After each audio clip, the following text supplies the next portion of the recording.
Hello everyone, welcome to किन studies. आज है 11 अप्रैल। स्टार्ट करते हैं आज के एमसीक्यू क्वेश्चंस। आज का फर्स्ट क्वेश्चन है, the stand up India scheme has been extended till which year. आपसे पूछा जा रहा है स्टैंड अप इंडिया योजना को किस वर्ष तक के लिए बढ़ा दिया गया है। आपके ऑप्शंस हैं 2025, 2027, 2030 या 2050। और आपका करेक्ट ऑप्शन हो जाएगा option A, stand up India scheme को 2025 तक के लिए बढ़ा दिया गया है। The stand up India scheme was launched in 2016 by ministry of finance to promote entrepreneurship focusing on economic empowerment and job creation and this scheme has been extended till 2025. Over 40,700 crore was sanctioned under the Stand Up India scheme over the 7 years of its implementation, and around 80% of the loans under this scheme were provided to women. इस scheme का purpose है to promote entrepreneurship amongst womens, scheduled caste and scheduled tribes category. बढ़ते हैं next question की ओर। What is raccoon stealer which was seen in the news. आपसे पूछा जा रहा है समाचारों में देखा गया रैकून स्टीलर क्या है। आपके ऑप्शंस हैं animal virus, malware, crypto currency या सुपर कंप्यूटर। और आपका करेक्ट ऑप्शन हो जाएगा ऑप्शन बी, रैकून स्टीलर एक मालवेयर है। Raccoon stealer is an information stealing malware that is usually delivered via email, and it was used to target 8 central government entities of India including the IT department and central paramilitary forces. National technical research organisation, जो कि एक specialised intelligence agency है under the national security adviser, wrote to the affected agencies informing them of the attacks. बढ़ते हैं next question की ओर। Which of the following statement is incorrect. आपसे पूछा जा रहा है कौन सा कथन गलत है, ये आपको बताना है। According to the status of tigers report released in April 2023, India's tiger count increased from 2,967 to 3,180 in 2022. Second, India hosts only 75% of the global tiger population living in forest. Third, the Western Ghats showed a significant decline in number from 981 to 824 in 2022. इनमें से कौन सा statement incorrect है, ये आपको बताना है। और आपका करेक्ट ऑप्शन हो जाएगा ऑप्शन ए। आपका फर्स्ट स्टेटमेंट रॉन्ग है, जबकि सेकंड और थर्ड सही है। सो पीएम नरेंद्र मोदी ने रिलीज़ किया है latest tiger census data which shows the country's big cat count increased by 200 in the 4 years to 3,167 from 2,967, and this report revealed that the Western Ghats showed a significant decline in the numbers from 981 to 824, while the Sundarban is threatened by the effects of climate change and the rise of sea levels. India hosts 75% of global tiger population living in forest, and the increase in tiger population was substantial in the Shivalik Hills, in the outer Himalayas and Gangetic floodplains, followed by the central India, northeastern hills and Brahmaputra floodplains, and Sundarban in the Gangetic delta. Shivalik की बात करें तो in Shivalik the number of tigers has increased to 804 from 646, and in central India landscape 1161 from 1033, in the north eastern landscape 219 from 194, and in Sundarban 100 from 88। तो ये increment हुआ है tiger census में। बढ़ते हैं नेक्स्ट क्वेश्चन की ओर। In April 2023, Prime Minister Narendra Modi has launched International Big Cat Alliance to save how many big cat species? आपसे पूछा जा रहा है प्रधानमंत्री मोदी ने कितनी बड़ी बिल्ली प्रजातियों को बचाने के लिए अंतर्राष्ट्रीय बिग कैट अलायंस लॉन्च किया है। आपके ऑप्शंस हैं 10, 7, 11 या 15। और इसमें आपका करेक्ट ऑप्शन हो जाएगा option B, 7 big cat species को इसमें बचाया जाएगा। So PM Narendra Modi has launched International Big Cat Alliance in Karnataka on April 9, 2023 और इसका एम है to focus on the protection and conservation of 7 big cat species in the wild. और ये 7 जो बिग कैट स्पीसीज हैं उनमें हैं tiger, leopard, Jaguar, lion, snow leopard, Puma और चीता। And the launch of alliance follows the Calorian call given by the Prime Minister in July 2019. The alliance's purpose is to provide a platform for the dissemination of information on the protection and conservation of big cats. बढ़ते हैं next question की ओर। India's first post office will be constructed using 3D printing technology in which of the following cities?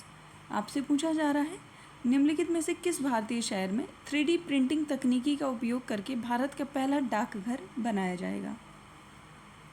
आपके options हैं Mumbai, new Delhi, Chennai या बेंगलुरु। और आपका correct option हो जाएगा ऑप्शन डी। पहला 3D प्रिंटिंग पोस्ट ऑफिस बनेगा इंडिया का बेंगलुरु में। सो India's first post office will be constructed using 3D printing technology in Bengaluru, Karnataka, and the project at Cambridge layout is being implemented by Larsen and Toubro, which has experience in constructing 3D printed buildings.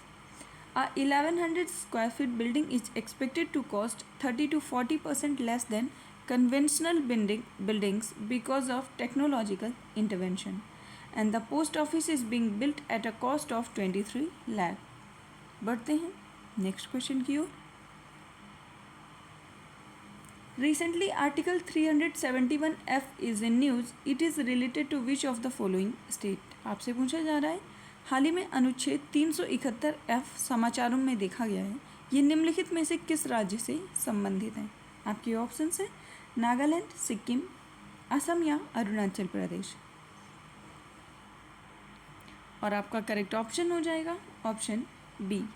371F Sikkim से संबंधित है।